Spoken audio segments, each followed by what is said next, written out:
Hi guys and welcome back to the channel. So this video is episode 5 of the R34 restoration. So in this video we're going to be following on from last one. It was probably a couple of months ago since you last saw this job, but we have been working away in the background on it. There's been lots of progress, and basically this video is going to show the process of us bolting all the underside components back on, engine going into the engine bay and finishing the car basically, essentially, and getting it all ready, MOT'd and roadworthy, ready for the customer. So what we'll do is pass you over to the technicians and see how they're getting on. Hello guys, we're back here with our R34 project. As you could see in a previous video, the whole underside of the car, including engine bay, was painted. Now we started rebuilding the car. This is basically all the components on the engine bay before we actually fit the engine to it.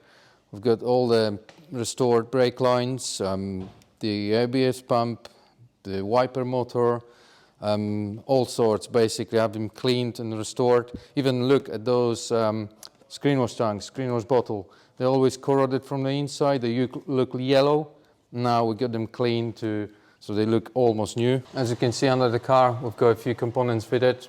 Brake lines, loom, we've just finished now, all nice and shiny. Let's have a look at the fuel tank.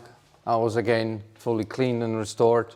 All the handbrake cables, loom. Atesa pump is in place. We've been waiting for a few brackets, which they just came back from zinc coating, as you can see on the floor. That's basically our jigsaw for today, to work out where everything goes. So it's not a simple bolt-on. I'm just trying to find out where everything goes, because when we take them off the car, they look completely different. They're all rusty and covered in underseal. So you kind of need to work out where everything goes at the moment. So here we have rear subframe with the diff already fitted. This is our task for today. Basically that will go on the car in next hour or so, and then we'll start building the car on the rear first, and then in the next episode you're gonna see the front, the engine and the gearbox, how it's all built back together and back in the car. So before we put the subframe in, we need to put the heat shield on. It goes underneath the fuel tank. We've got a new one. As you can see, this is the old panel. You know, it is repairable, but for the hours that go into it and the cost of sourcing a good second-hand one, it doesn't end up being worth it. So I've got a second-hand one to put in.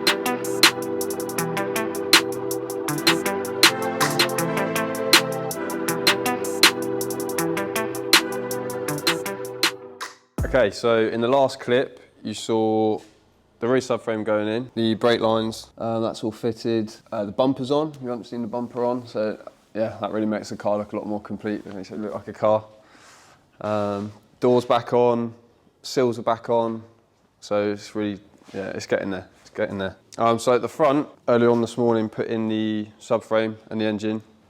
We're just in the process of building up the front hubs. Drive shafts are in, knuckles, anti-roll bar, arms, etc. So in the last clip, we had the rear subframe going in. Since then, we've fitted all the arms. We're just waiting for the rear camber bolts, which will allow us to get it on its wheels and get it rolling. The high cast arms are in, shocks are in, refurbed calipers, but every single component that's going on is stripped, cleaned, painted, re-zinced throughout the whole car.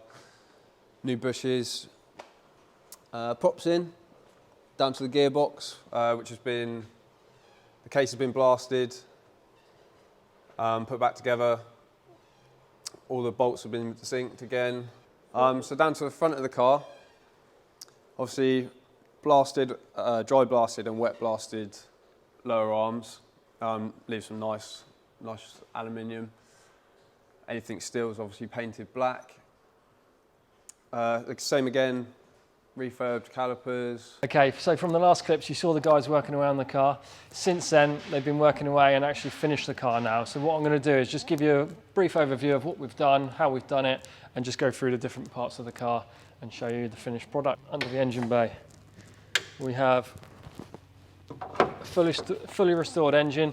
We didn't strip the engine, didn't strip the internals of the engine, we just took all the ancillaries off of it. So as you can see, throttle body, plenum, all the throttle bodies stripped down, things like the fuel rail. Fuel rail has been zinc coated, all the nuts and bolts, even the rocker cover and the cam belt cover has all been painted.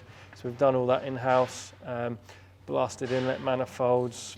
You saw the engine bay getting painted, and then every other component in the engine bay, everything from like, you know, the brake servo to the ABS unit, all the plastic hoses, everything's been refurbished one way or another, whether it's been blasted and cleaned in our blasting tanks, or if it's been, you know, cleaned up and painted. It's all been done in-house basically. So yeah, it's had a pretty extensive clean up, restoring the engine bay. So it's all looking fresh. I don't think there's a part on there that's not been done. So yeah, we've gone through every nut and bolt on the engine bay. And what we'll do is we'll go underneath the car.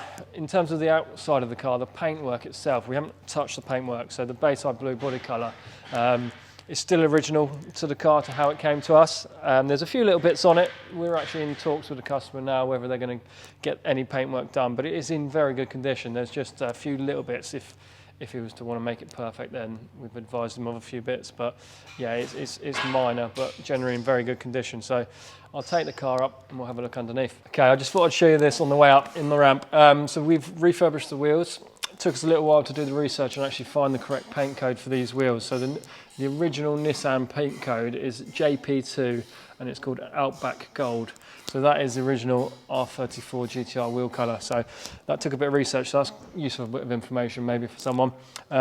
Refurbished calipers, back to the original gold, and we've cleaned up the discs and fitted new pads. Got Michelin Pilot Sport 4s on the wheels, just because the old tyres were quite old. They weren't worn out, but they were just perished and old. So with a full set of Michelins on there, refurbished wheels. So they're looking fresh. So I'll take it up now, we'll have a look under it. Okay, so here it is up in the air. This is the finished article. So we'll start at the back and just go forward, and I'll briefly say what we've done. So I think 99% of this is refurbished components on there. I'll just point out the one thing that we did have to buy new because it was so corroded and wasn't working efficiently were the gearbox and the diff coolers. So what we've done is we've spec'd up new coolers and new oil lines, just so it's fresh, it's efficient, and it's all working, because the little fins on the old one were so basically destroyed that it wasn't going to be efficient cooling for the diff and the gearbox. So that is the one component I believe that we have bought new. But you know, even the pumps to pump the oil, even the Attessa pump, fully refurbished. Even we went to the extent, these stickers, they have been made by Photoshop. So we have actually scanned the old ones because they're all bit crinkly coming off, and obviously we lose them when we strip them and blast them. So they even gone to the extent of making new stickers for the Attessa pump to make it look original. So yeah, that was quite an intricate part. Also making all the fitting up the coolers and all the oil lines that go to the front of the to the gearbox and the diff. Takes quite a lot of time to get all that spec'd up and fitted. I think in the last clip of the video, the rear diff had gone in. The subframe was up, drive shafts were hanging out, so we've now installed obviously all the suspension arms, fitted all the hubs, built up all the brakes, drive shafts are in. The suspension isn't new, that is what came to us on the car on that teen coilover kit. Cleaned up nicely, it still works well. It's not leaking oil, so they're still operational. One thing we had a little trouble with was the exhaust. So the car came to us with an OEM exhaust on it, but it was in quite poor condition. It was really corroded, there was holes in it, it was rusty. We could have patched it up, but there was not a great deal of good material to weld to, so we ended up speaking to the customer.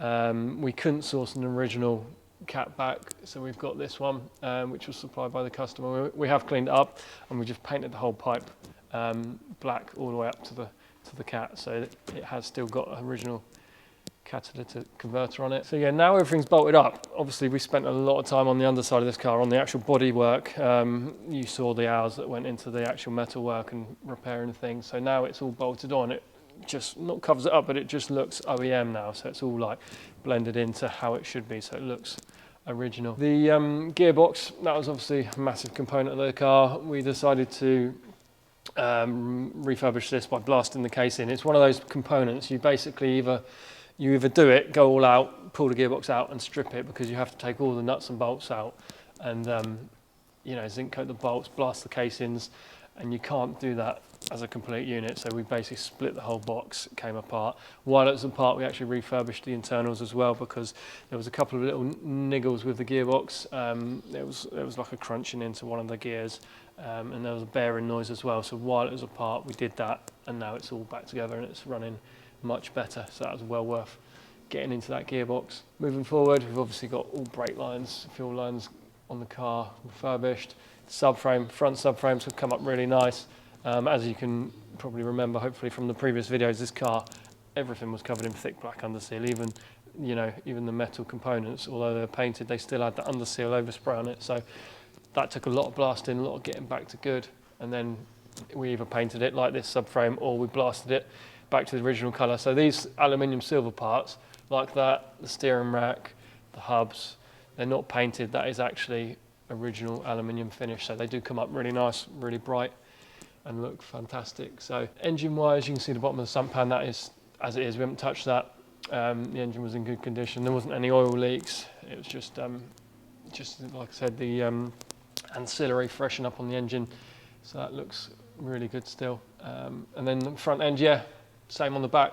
Front hubs, drive shafts, uprights, disc backing plates. These actually were new. So the disc backing plates, if you've ever got any experience with these type of things, especially on the GTRs and the Evos, they see a lot of wear, they see a lot of iron filings from the brakes, so they do corrode and rust up, and they basically disintegrate. So it's more cost effective to buy new than to actually refurbish. So they are new on all four corners, which is nice. And then just moving forward up to the radiator, the intercooler, had all the intercooler off, blasted, sprayed that actually in an aluminium colour just to give it an OEM finish. So yeah, overall we're super happy with the finish. The before and after this car, we'll overlay some photos and some videos of what it was like before, so you can see the condition of it. But yeah, it's massive improvement, and obviously we've restored life back into the car, into the chassis, so it will last for many years now to go. Yeah, super happy with it. Customer's going to come down and see it soon. We have had the car up and running. We've driven it on the road, so we've done some miles in it, and we've actually taken it for an MOT, so it's now got a fresh MOT on it. All ready to go back to the customer. Yeah, so this is it really. End of the project. It's been a long one.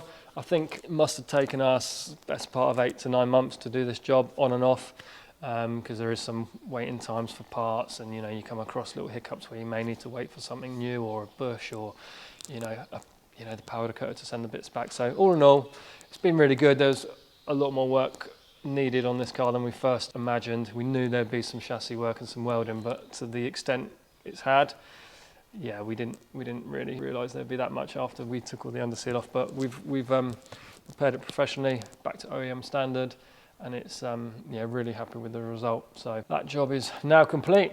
On to the next one, whichever that may be. We'll obviously carry on the restoration videos if you guys like them.